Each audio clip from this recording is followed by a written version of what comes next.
ಎಲ್ಲರಿಗೂ ಸ್ವಾಗತ. ಇವತ್ತು ನಾವು ಸಂಧ್ಯಾ ವಂದನೆಯ ಒಂದು ಬಹಳ ಮುಖ್ಯವಾದ ಒಳಹುರಣದ ಬಗ್ಗೆ ಮಾತಾಡೋಣ. ವಿಜಯೇಂದ್ರ ರಾಮನಾಥ ಭಟ್ಟರ ಸಂಧ್ಯಾ ವಂದನೆಯ ಅಂತರಂಗ ಲೇಖನ ಸರಣಿಯ 9ನೇ ಅಧ್ಯಾಯ ನಮ್ಮ ಚರ್ಚೆಗೆ ಆಧಾರ. ಮುಖ್ಯವಾಗಿ ಗಾಯತ್ರಿ ಜಪದಲ್ಲಿ ಬರುವ ಷಡಂಗ ನ್ಯಾಸ. ಈಗ ನ್ಯಾಸ ಅಂದ್ರೆ ದೇಹದ ಭಾಗಗಳಲ್ಲಿ ದೇವತಾ ಶಕ್ತಿಯನ್ನ ಇರಿಸೋದು ಅಂತ ಒಂದು ಸ್ಥೂಲವಾಗಿ ಗೊತ್ತು. ಆದರೆ ಈ ಷಡಂಗನ್ಯಾಸ ಅಂದ್ರೆ ನಿಖರವಾಗಿ ಏನು, ಗಾಯತ್ರಿ ಮಂತ್ರಕ್ಕೂ ಇದಕ್ಕೂ ಏನು ಸಂಬಂಧ, ಮತ್ತೆ ಆ ಲೇಖನದಲ್ಲಿ ಅನುಸಂಧಾನ ಅಂತ ಹೇಳಿದಾರಲ್ಲ, ಅಂದ್ರೆ ಅರ್ಥಚಿಂತನೆ, ಅದರ ಮಹತ್ವವೇನು, ಇದನ್ನೆಲ್ಲ ಸ್ವಲ್ಪ ಆಳವಾಗಿ ನೋಡೋಣ. ಖಂಡಿತ. ಈಗ ನೋಡಿ, ಗಾಯತ್ರಿ ಜಪವೇ ಸಂಧ್ಯಾವಂದನೆಯ ಹೃದಯ ಅಂತ ಹೇಳ್ತೀವಲ್ಲ, ಹಾಗೆ ನೋಡಿದ್ರೆ ಈ ಷಡಂಗನ್ಯಾಸ ಅದರ ಒಂದು ಪ್ರಮುಖವಾದ ಒಂದು ಮುಖ್ಯವಾದ ಪ್ರಕ್ರಿಯೆ. ನ್ಯಾಸ ಅಂದ್ರೆ ಸರಳವಾಗಿ ಹೇಳೋದಾದ್ರೆ ಇಡುವುದು ಅಥವಾ ಸಮರ್ಪಿಸುವುದು. ಇಲ್ಲಿ ನಮ್ಮ ಶರೀರದ 6 ಮುಖ್ಯ ಸ್ಥಾನಗಳು ಅಂದ್ರೆ ಹೃದಯ, ಶಿರಸ್ಸು, ಆಮೇಲೆ ಶಿಖ ಅಂದ್ರೆ ತಲೆಯ ಮೇಲ್ಭಾಗ, ಕವಚ ಅಂದ್ರೆ ಒಂದು ರಕ್ಷಾ ಕವಚದ ಹಾಗೆ ಇಡೀ ದೇಹವನ್ನ ಕಲ್ಪಿಸಿಕೊಳ್ಳೋದು, ನೇತ್ರಗಳು ಮತ್ತೆ ಅಸ್ತ್ರ. ಈ 6ನ್ನು ನಿರ್ದಿಷ್ಟ ದೇವತಾ ಸ್ವರೂಪಗಳಿಗೆ ಮಂತ್ರಗಳ ಮೂಲಕ ನಾವು ಸಮರ್ಪಣೆ ಮಾಡೋದು. ಓಹೋ, ಹಾಗುಣ್ಯೋ. ಈ 6 ಅಂಗಗಳನ್ನೇ ಯಾಕೆ ಆರಿಸಿಕೊಂಡಿರಬಹುದು? ಅಂದ್ರೆ ಏನಾದ್ರೂ ವಿಶೇಷ ಕಾರಣ ಇದೆಯಾ? ಬರೀ ಒಂದು ಭಕ್ತಿ ಭಾವನಾ ಅಥವಾ ಬೇರೆ ಏನಾದ್ರೂ ಪ್ರಾಯೋಗಿಕ ಉದ್ದೇಶಗಳಿವ್ಯಾ? ಒಳ್ಳೆ ಪ್ರಶ್ನೆ ಕೇಳಿದ್ರಿ. ಮುಖ್ಯ ಉದ್ದೇಶ ಏನಂದ್ರೆ ಆಯಾ ಅಂಗಗಳಲ್ಲಿ ಆ ದೇವತಾ ಸ್ವರೂಪದ ಸನ್ನಿಧಾನವನ್ನ, ಆ ಶಕ್ತಿಯನ್ನ ಸ್ಥಾಪಿಸೋದು. ಇದರಿಂದ ಏನಾಗುತ್ತೆ ಅಂದ್ರೆ ಆ ಅಂಗಗಳು ಬಲಗೊಳ್ಳುತ್ತವೆ, ಆಮೇಲೆ ಶುದ್ಧವಾಗ್ತವೆ ಅನ್ನೋ ಒಂದು ನಂಬಿಕೆ. ಅದರ ಜೊತೆಗೆ ಇದೊಂದು ರೀತಿ ರಕ್ಷಣಾತ್ಮಕ ಕ್ರಮನೂ ಹೌದು. ರಕ್ಷಣಾತ್ಮಕ ಕ್ರಮ ಹೇಗೆ? ಹೌದು. ಅಂದ್ರೆ ಸಾಧನೆ ಮಾಡ್ಬೇಕಾದ್ರೆ, ಜಪ ಮಾಡ್ಬೇಕಾದ್ರೆ ಕೆಲವು ಅಡೆತಡೆಗಳು ಬರಬಹುದು, ಗೊತ್ತಲ್ಲ? ಹೊರಗಿನಿಂದ ಆಗ್ಲಿ ಅಥವಾ ಒಳಗಿಂದಲೇ ಆಗ್ಲಿ, ಅಂಥವುಗಳಿಂದ, ಕೆಟ್ಟ ಶಕ್ತಿಗಳಿಂದ ಅಂತ ಏನು ಹೇಳ್ತೀವಿ, ಅವುಗಳಿಂದ ರಕ್ಷಣೆ ಪಡ್ಕೊಳ್ಳೋದು ಕೂಡ ಇದರೊಂದು ಮುಖ್ಯ ಉದ್ದೇಶ. ಸರಿ ಸರಿ. ಈ ನ್ಯಾಸಗಳಿಗೆ ಗಾಯತ್ರಿ ಮಂತ್ರದ ಭಾಗಗಳನ್ನೇ ಬಳಸೋದು ಅಂತ ಹೇಳಿದ್ರಿ. ಲೇಖನದಲ್ಲೂ 6 ಮಂತ್ರಗಳನ್ನು ಕೊಟ್ಟಿದ್ದಾರೆ. ಓಂ ತತ್ ಸವಿತು ಹೃದಯಾಯ ನಮಃ ಅಂತ ಶುರುವಾಗಿ. ಹೌದು ಹೌದು. ಇಲ್ಲಿ ಬಹಳ ಒಂದು ಆಸಕ್ತಿಕರವಾದ ಜೋಡಣೆ ಇದೆ ನೋಡಿ. ಗಾಯತ್ರಿ ಮಂತ್ರದಲ್ಲಿ 24 ಅಕ್ಷರಗಳಿವೆಯಲ್ಲ, ಅದರ ಮೊದಲ ಕೆಲವು ಪದಗಳನ್ನ ವಿಭಾಗ ಮಾಡಿ ಒಂದೊಂದು ಭಾಗವನ್ನ ಒಂದೊಂದು ದೇವತಾ ಸ್ವರೂಪಕ್ಕೆ ಮತ್ತು ದೇಹದ ಒಂದೊಂದು ಅಂಗಕ್ಕೆ ಜೋಡಿಸಿದ್ದಾರೆ. ಉದಾಹರಣೆಗೆ ಹೇಳಬೇಕು ಅಂದ್ರೆ ತತ್ಸವಿತು ಇದೆಯಲ್ಲ, ಅದು ಪದ್ಮನಾಭ ಸ್ವರೂಪಕ್ಕೆ ಮತ್ತೆ ಹೃದಯಕ್ಕೆ, ಅದಕ್ಕೆ ಹೃದಯಾಯ ನಮಃ ಅಂತ. ಆಮೇಲೆ ವರೇಣ್ಯಂ, ಇದು ನಾರಾಯಣನ್ಗೆ ಮತ್ತೆ ಶಿರಸ್ಸಿಗೆ, ಶಿರಸೆ ಸ್ವಾಹ ಅಂತ.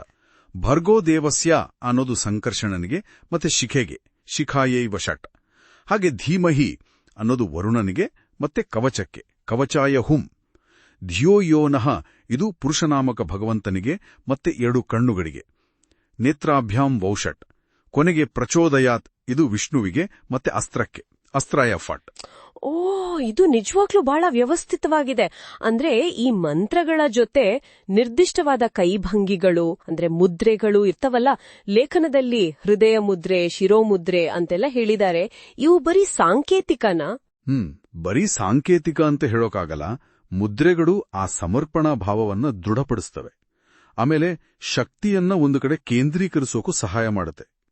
ಉದಾಹರಣೆಗೆ ಕವಚನ್ಯಾಸ ಮಾಡುವಾಗ ಬರೀ ಮಂತ್ರ ಹೇಳೋದಲ್ಲ, ನಮ್ಮ ದೇಹದ ಸುತ್ತ ಒಂದು ರಕ್ಷಾ ಕವಚ ಇದೆ ಅಂತ ನಾವು ಭಾವಿಸಬೇಕು. ಆ ಮುದ್ರೆಯ ಮೂಲಕ ಆ ಭಾವನೆ ದೃಢವಾಗುತ್ತೆ. ಇದು ಹೊರಗಿನ ಅಡೆತಡೆಗಳಿಂದ ರಕ್ಷಣೆ ಕೊಡುತ್ತೆ ಅಂತ ನಂಬಿಕೆ. ಇನ್ನು ಅಸ್ತ್ರನ್ಯಾಸದ ಬಗ್ಗೆ ಹೇಳೋದಾದರೆ, ಲೇಖನದಲ್ಲಿ ಉಲ್ಲೇಖಿಸಿರೋ ಹಾಗೆ ಅದು ನೃಸಿಂಹಾಸ್ತ್ರವನ್ನ ಜಾಗೃತಗೊಳಿಸ್ತಂತೆ. ನೃಸಿಂಹಾಸ್ತ್ರ ಅಂದ್ರೆ ಇದು ಕೇವಲ ಹೊರಗಿನ ಶತ್ರುಗಳಿಗಷ್ಟೇ ಅಲ್ಲ, ನಮ್ಮ ಒಳಗಿನ ಅರಿಷಡ್ವರ್ಗಗಳು, ಅಹಂಕಾರ, ಇವುಗಳನ್ನು ನಿವಾರಿಸ್ತಾ? ಹೌದು, ಖಂಡಿತವಾಗಿಯೂ. ಅಸ್ತ್ರನ್ಯಾಸ ಅನ್ನೋದು ಆಂತರಿಕ, ಅಂದ್ರೆ ನಮ್ಮೊಳಗಿನ ಅಹಂಕಾರ, ಕಾಮ, ಕ್ರೋಧ ಇತ್ಯಾದಿ ಕೆಟ್ಟ ಗುಣಗಳು, ಮತ್ತೆ ಬಾಹ್ಯ ಅಂದ್ರೆ ಹೊರಗಿನ ನಕಾರಾತ್ಮಕ ಶಕ್ತಿಗಳು, ಪ್ರಭಾವಗಳು, ಈ 2 ತರದ ವಿಘ್ನಗಳನ್ನ ನಿವಾರಿಸೋ ಶಕ್ತಿ ಹೊಂದಿದೆ ಅಂತ ಪರಿಗಣಿಸ್ತಾರೆ. ಆದರೆ ಇದೆಲ್ಲದರ ನಿಜವಾದ ಶಕ್ತಿ ಬರೋದು ಎಲ್ಲಿಂದ ಅಂದ್ರೆ ಆ ಅನುಸಂಧಾನದಿಂದ. ಹೌದು. ಈಗ ಆ ಮುಖ್ಯ ವಿಷಯಕ್ಕೆ ಬಂದ್ವಿ. ಲೇಖನದಲ್ಲಿ ಪದೇ ಪದೇ ಅನುಸಂಧಾನ ಅಂದ್ರೆ ಆ ಕ್ರಿಯೆಯ ಹಿಂದಿನ ಅರ್ಥವನ್ನ ತಿಳಿದು ಮಾಡೋದ್ರ ಮೇಲೆ ಬಹಳ ಒತ್ತು ಕೊಟ್ಟಿದ್ದಾರೆ. ಸುಮ್ನೆ ಯಾಂತ್ರಿಕವಾಗಿ ಮಂತ್ರ ಹೇಳೋದಕ್ಕೂ ಅರ್ಥ ತಿಳಿದು ಮಾಡೋದಕ್ಕೂ ಅಷ್ಟೊಂದು ವ್ಯತ್ಯಾಸ ಇದೆಯಾ? ಅಪಾರ ವ್ಯತ್ಯಾಸ ಇದೆ. ಲೇಖನದಲ್ಲಿ ಶ್ರೀ ಮಧ್ವಾಚಾರ್ಯರ ಒಂದು ಮಾತನ್ನ ಉಲ್ಲೇಖ ಮಾಡಿದ್ದಾರೆ ನೋಡಿ. ಮಂತ್ರವು ಅರ್ಥಜ್ಞಾನ ಇದ್ದವರಲ್ಲೇ ಸ್ಥಿರಸುತ್ತದೆ. ಮಂತ್ರಾರ್ಥವನ್ನು ತಿಳಿಯಲೇಬೇಕು.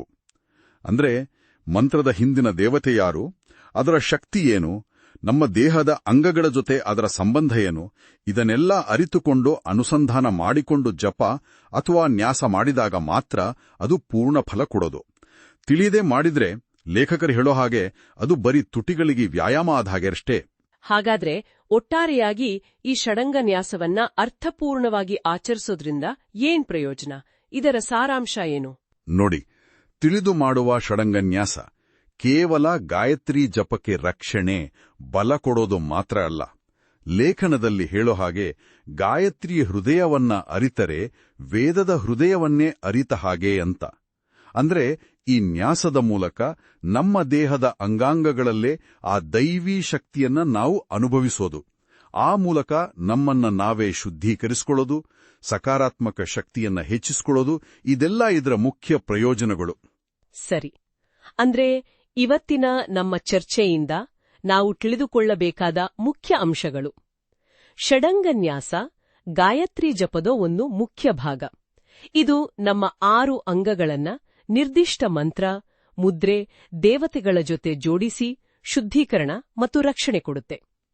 ಎಲ್ಲಕ್ಕಿಂತ ಮುಖ್ಯವಾಗಿ ಕೇವಲ ಆಚರಣೆಯಲ್ಲ, ಅದರ ಹಿಂದಿನ ಅನುಸಂಧಾನ ಅಂದ್ರೆ ಅರ್ಥಜ್ಞಾನ ಬಹಳ ಮುಖ್ಯ ಅಲ್ವಾ? ಹೌದು. ಇಲ್ಲಿ ಒಂದು ಆಳವಾದ ಪ್ರಶ್ನೆ ಕೂಡ ಬರುತ್ತೆ. ಸಂಧ್ಯಾವಂದನೆಯ ಮೂಲ ಉದ್ದೇಶವೇ ವ್ಯಕ್ತಿಯನ್ನ ಅಂದ್ರೆ ಪಿಂಡಾಂಡವನ್ನ ಈ ಇಡೀ ವಿಶ್ವ ಅಂದ್ರೆ ಬ್ರಹ್ಮಾಂಡದ ಜೊತೆ ಜೋಡಿಸೋದು ಅಂತ ಹೇಳ್ತಾರೆ. ಹಾಗಿದ್ಮೇಲೆ ಈ ಷಡಂಗ ನ್ಯಾಸದ ಮೂಲಕ ನಮ್ಮ ಶರೀರದ ಸೂಕ್ಷ್ಮ ಭಾಗಗಳನ್ನ ಆ ದೈವಿ ಶಕ್ತಿಗಳೊಂದಿಗೆ ಜೋಡಿಸುವ ಈ ಪ್ರಕ್ರಿಯೆ ಇದೆಯಲ್ಲ, ಇದು ನಮ್ಮ ದೈನಂದಿನ ಬದುಕಿನಲ್ಲಿ ಆ ಬ್ರಹ್ಮಾಂಡದ ಒಂದು ಲಯದೊಂದಿಗೆ, ಆ ಶಕ್ತಿಯೊಂದಿಗೆ ನಮ್ಮನ್ನು ಹೇಗೆ ಇನ್ನೂ ಚೆನ್ನಾಗಿ ಸಮನ್ವಯಗೊಳಿಸುವುದು, ಇದೊಂದು ಯೋಚನೆ ಮಾಡಬೇಕಾದ ವಿಷಯ. ಖಂಡಿತವಾಗಿಯೂ ಇದೊಂದು ಚಿಂತನೆಗೆ ಹಚ್ಚುವ ವಿಷಯವೇ ಸರಿ. ಲೇಖಕ ವಿಜಯೇಂದ್ರ ರಾಮನಾಥ ಭಟ್ಟರ ಬರಹಗಳು ಈ ದಾರಿಯಲ್ಲಿ ಇನ್ನೂ ಹೆಚ್ಚಿನ ಅನ್ವೇಷಣೆಗೆ ಖಂಡಿತ ಪ್ರೇರಣೆ ನೀಡಬಹುದು. ಸಂಧ್ಯಾವಂದನೆ ಅಷ್ಟೇ ಅಲ್ಲ, ವಿಷ್ಣು ಸಹಸ್ರನಾಮದಂತಹ ಬೇರೆ ವಿಷಯಗಳ ಬಗ್ಗೆನೂ ಅವರು ವಿವರವಾಗಿ ಬರೆದಿದ್ದಾರೆ. ಆಸಕ್ತರು ಅದನ್ನೂ ಗಮನಿಸಬಹುದು.